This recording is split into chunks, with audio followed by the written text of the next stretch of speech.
graduate students from the New Mexico State University in Las Cruces. John Versluis is a graduate student in public history, and Ralph Gibson is a graduate student in anthropology. And the title of their talk is Tranquility Base Endangered, Preserving the Apollo 11 Site as a National Historic Landmark. Okay, can everybody hear me okay? Okay, great. Thanks a lot, Tom. Hello, everyone. We're going to present a very unique project today. I appreciate you listening to a historian and anthropologist. U.S. federal law mandates that we as a nation preserve our own cultural heritage. Ralph and I propose to nominate Apollo 11 Tranquility Base on the Moon as a National Historic Landmark. Well, one might ask, what is a National Historic Landmark? A National Historic Landmark are districts, sites, buildings, structures, and objects found to possess national significance in illustrating or representing the prehistory and history of the United States. There are currently only 2,000 National Historic Landmarks designations in our nation. When Apollo 11 sailed into the Sea of Tranquility on the Moon, it was the first triumphant voyage for mankind to an unknown world. We believe Tranquility Base has an overwhelming significance to make it eligible for such a nomination. Imagine if an archaeologist or historian were to discover the footprints of Lewis and Clark somewhere near the Rockies, or perhaps the first footprints made by the first Native Americans to enter the New World. These sites would be extremely important based on who had made them. The footprints left by Neil Armstrong and Buzz Aldrin are perhaps the most significant footprints made by humans since humans took their first bipedal steps. In fact, the oldest footprints of a hominid ancestor ever found are 3.7 million years old at Laetoli, Tanzania. The tracks are preserved in a bed of ancient volcanic rock and is now a World Heritage Site. To designate Tranquility Base as a National Historical Landmark is the first step towards Tranquility Base becoming a World Heritage Site through the UN. The footprints left at Tranquility Base, however, are the signatures in the cosmic dust of the two very heroic historical figures in America and the world history. Well, one might ask, the Moon is not owned by the U.S. How can you make Tranquility Base a National Historical Landmark? The first lunar landing site is not on United States property, nor is it property controlled or leased by the United States. The first lunar landing site is on neutral territory in space, but technically it is under the jurisdiction of the U.S.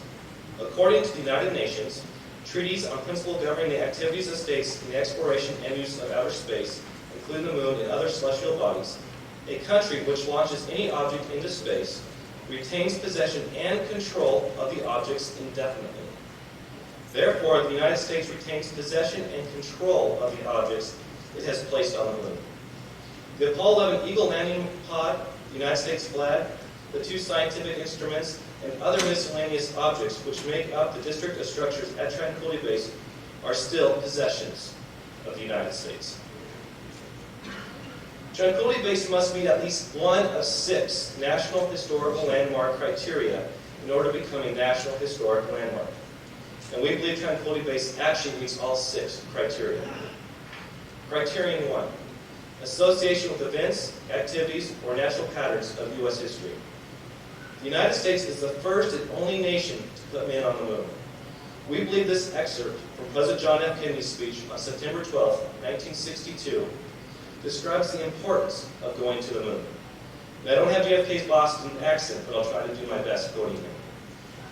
We choose to go to the Moon in this decade and do the other things, not because they are easy, but because they are hard, because there is a new knowledge to be gained and new rights to be won. They must be won for all progress of mankind.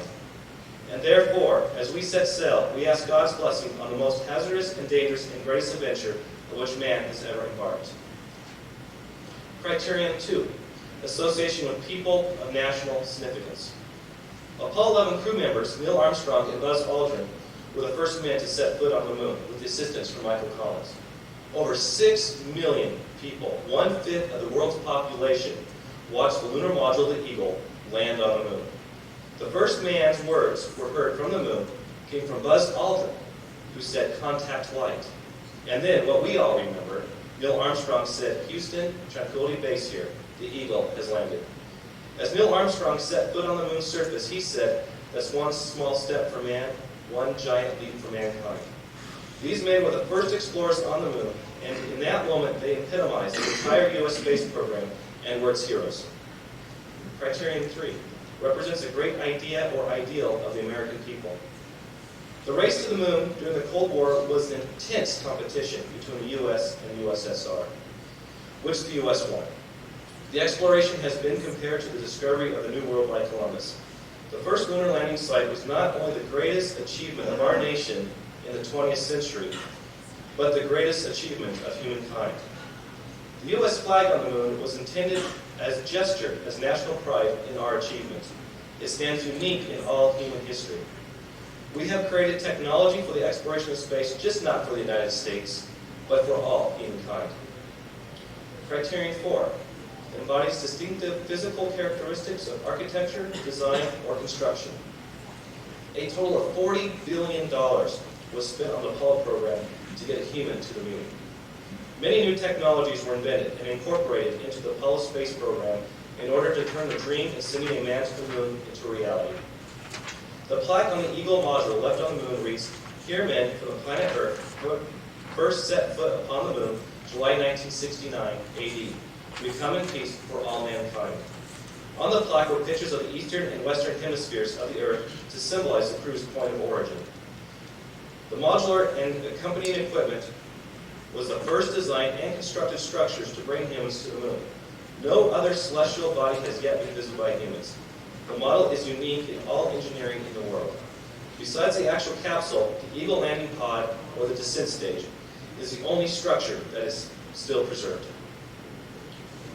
Criterion 5 are integral parts which only together compose an entity of exceptional historic or artistic significance. At Tranquility Base, each artifact, from the empty food bags to the American flag, collect and compose an entity to illustrate that man indeed explored the moon. Currently, there are 34 groupings of artifacts that we know that are at Tranquility Base. Criterion 6, that have yielded or may likely to yield information of major scientific importance. The first lunar landing site set precedents for future voyages to other celestial bodies. The collection of artifacts, structures, features on the moon have the potential to inform any new endeavors in landing on the moon or any other planets. Assessing the environmental effect of these structures and objects is invaluable to any future exploration of any celestial body.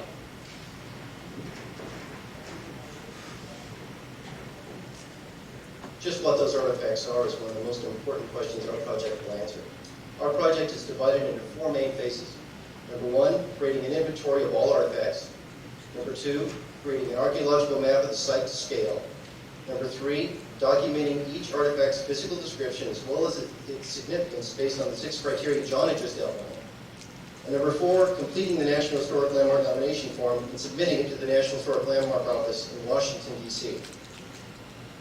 The first phase of our project, compiling a complete inventory of all artifacts that remain at Tranquility Base, will be accomplished by researching all relevant Apollo 11 mission documents at NASA's archives in Houston, Texas, and at the Smithsonian's Air and Space Museum in Washington, D.C.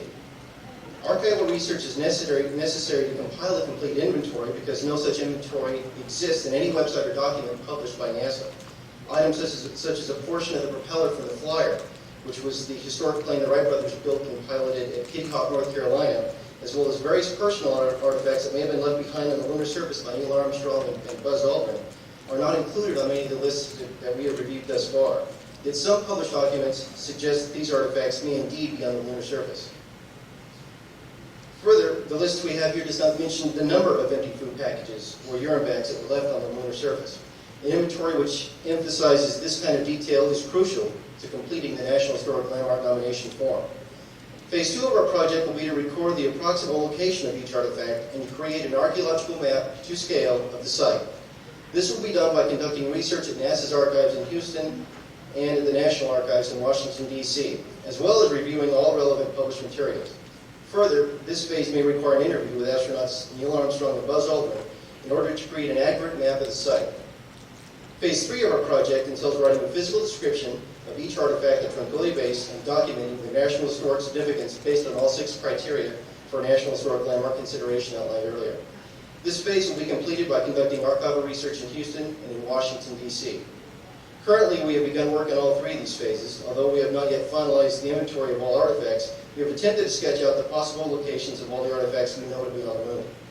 Further, we have begun to compile physical descriptions of all the artifacts and have drafted preliminary arguments for their significance based on the 6 criteria for National Historic Landmark consideration. Looking at this list, some of the artifacts are very sophisticated from a scientific point of view, such as the seismometer and laser reflector. These artifacts reveal one very human quality, curiosity. Through these artifacts, we gain important information about the moon. But this thirst for knowledge also motivated us to send satellites, probes, and landers to other celestial bodies in our solar system. Apollo was different. For the first time, humans have made this journey themselves. Among all the artifacts at Tranquility Base which represent the scientific endeavor are those which represent the human endeavor. On this list, you will notice items such as the medals commemorating 2 Soviet cosmonauts who were casualties in the moon race, the diskette carrying messages from 23 world leaders, the plaque on the Eagle, the gold olive branch, the Apollo 1 mission patch commemorating astronauts Gus Grissom, Ed White, and Roger Chaffee, who are our own moon race casualties. Looking at this site as a whole, it is this prosaic quality in all the artifacts which adds depth, character, and humanity to Tranquility Base. Associated with all the artifacts is yet another very human feature, the footprints. Footprints are traces of individuals. In archaeology, individuals are sometimes lost within the context of an archaeological site. Archaeologists seek out clues to reconstruct past human lifeways and cultures. Big picture, the more general picture, is what most often comes into focus. But footprints tell a more personal story. Most of the artifacts at Tranquility Base reveal information on a larger scale, such as the level of technological sophistication. They give clues to answers to more general questions that deal with culture and history. But when Neil Armstrong and Buzz Aldrin took those first few steps on the lunar surface, they were taking one of the most profound steps in human history. Though known to us today, they may not be as well known tomorrow. In the distant future, their footprints may be just as anonymous, just as puzzling, and just as exciting as the 3.7 million-year-old footprints of Litoli, Tanzania. Of all the artifacts that remain in Tranquility Base, we feel that the footprints are the most significant. Most people cannot relate to a laser reflector or a passive seismometer. They don't know what they are or how to use them. But all of us relate to footprints. And through those first few steps by Neil Armstrong, most of us feel a connection with that moment in human history. When the Eagle landed on the lunar surface, it was a historical moment. But the world was waiting for the historical moment, when Neil Armstrong took his first steps on the lunar surface. That was when history was made, and that is why we feel that they, along with all the other artifacts at Tranquility Base, should be preserved as a National Historic Landmark. We have recently been awarded a $23,000 Research Enhancement Travel Awards grant by NASA through the New Mexico Space Grant Consortium at New Mexico State University in order to help facilitate the research necessary for this project. Through this grant, we will conduct the research outlined earlier, and will post the results of our research on a website that will be linked to the New Mexico Space Grant Consortium. Because we feel strongly that this project has legal merit, and because we feel strongly that humankind's first steps on the lunar surface was perhaps the most significant moment in our history thus far, we cannot help but continue this project until the site is designated as a National Historic Landmark. Such designations not only honors those who were involved with the Apollo program, but sets legal precedents for future National Historic Landmark sites on the moon. I believe that if this site is designated as a National Historic Landmark, all other Apollo landing sites, Apollos 12, 14, 15, 16, and 17, will be designated as National Historic Landmarks as part of an Apollo lunar theme study. Further, our project may impact future manned missions to other celestial bodies. Plans can include the recording of such sites for future consideration as National Historic Landmarks. But the greatest impact that National Historic Landmark designation may have is in public interest. It was a lack of public interest that helped to bring a premature end to the Apollo program. National Historic Landmark designation may increase public interest in the exploration of the moon and other celestial bodies. By recognizing the extreme historic significance surrounding Apollo 11 and perhaps feeling a rush of patriotism, the public may once again romanticize about exploring the moon. And when they come to realize that the computer technology used to send humans on the treacherous 240,000-mile trek to the moon is obsolete when compared to a modern VCR, romance may turn into desire. By nominating Tranquility Base as a National Historic Landmark, we hope to preserve one of the most significant sites in human history. And in so doing, we hope our efforts help to preserve the goals and plans of those who wish to continue the manned exploration of space. Thank you.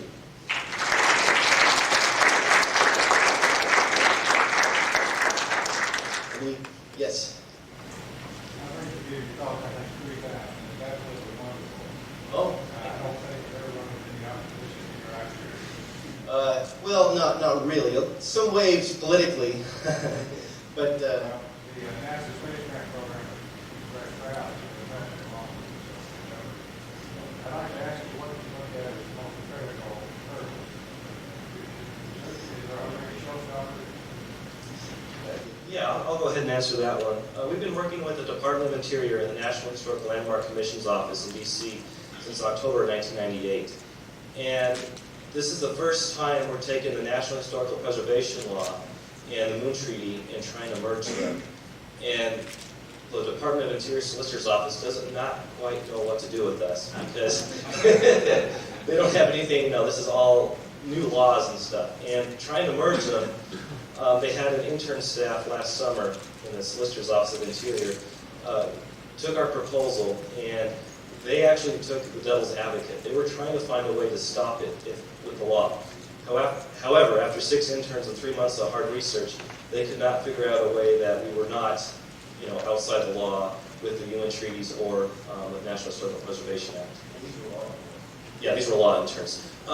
So presently, our only hurdle is that it's a time constraint. It's probably going to take about 18 months politically to get any National Historic Landmark designation through. That's the average time. This might take a little longer. A lot of people think it's more symbolic. We don't have to build a visitor center up right now or man it with rangers. However, we'd like to be the first site visit to record the site. But really, to add to your question, Julius, there's other companies that are looking to go to Tranquility Base with robots, and the Smithsonian has contacted us with another one we weren't aware of. All we want to do is, National Historic Landmarks are meant to be visited by the public and also need to be preserved.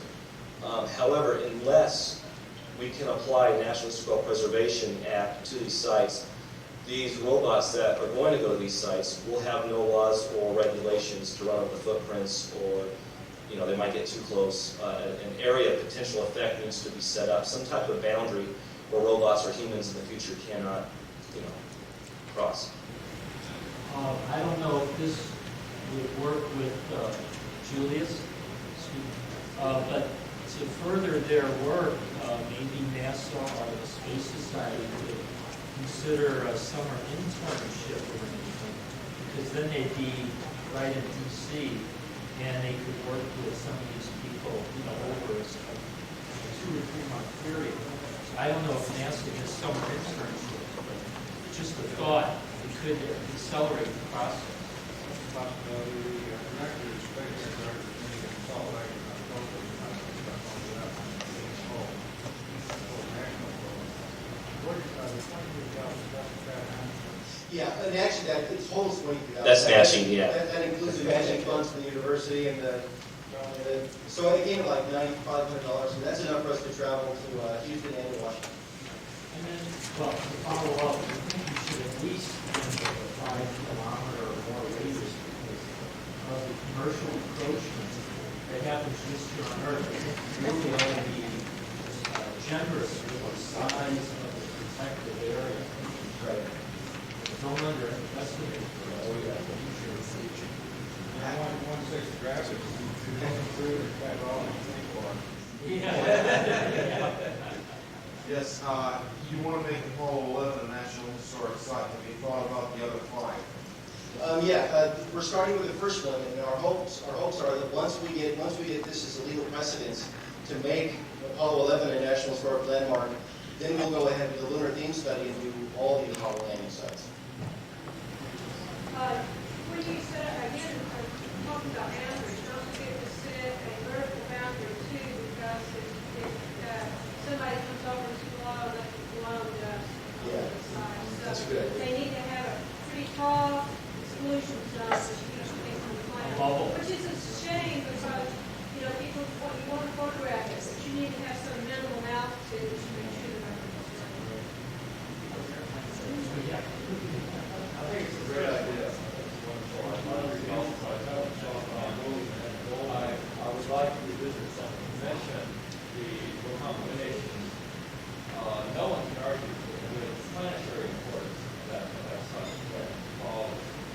The problem is that you can see the European newspapers, the arrogance of the Americans. They said they came for all mankind, but now they're claiming the problem.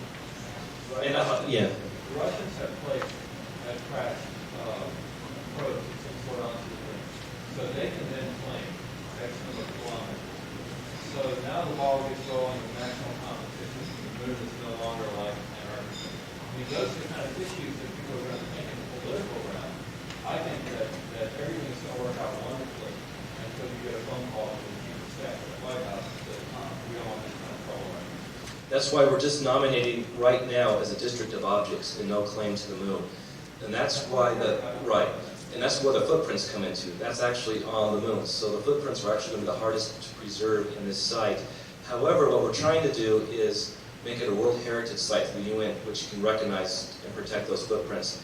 In order to become a World Heritage Site, though, usually in the United States has to recognize it to be significant first, since we were the ones that went there. Once that becomes a National Historical Landmark, then it can become a World Heritage Site through the UN and be recognized for the world. I think it's another argument. I think that even though there will be accusations of imperialism, it's colonial, it's possessive, that the United States can go ahead and do it and let the fun see.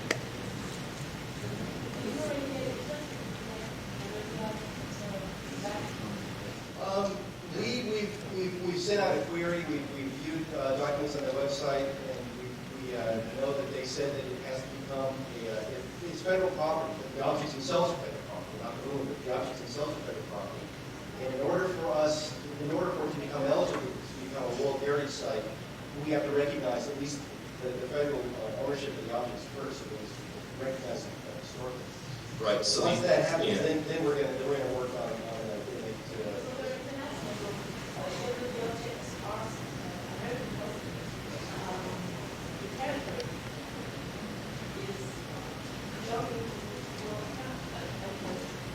Right. Now we're not touching. And actually, the law in HDA, which is based on the National Historic Preservation Act, does not affect the conduct of other countries. Only if they use U.S. federal funds.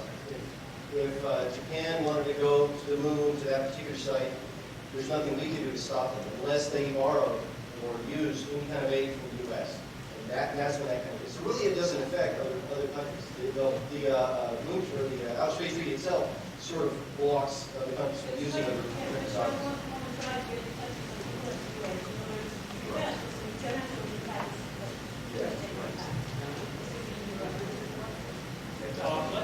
Let's take about a 10-minute break. I'm sure you two will stand here, be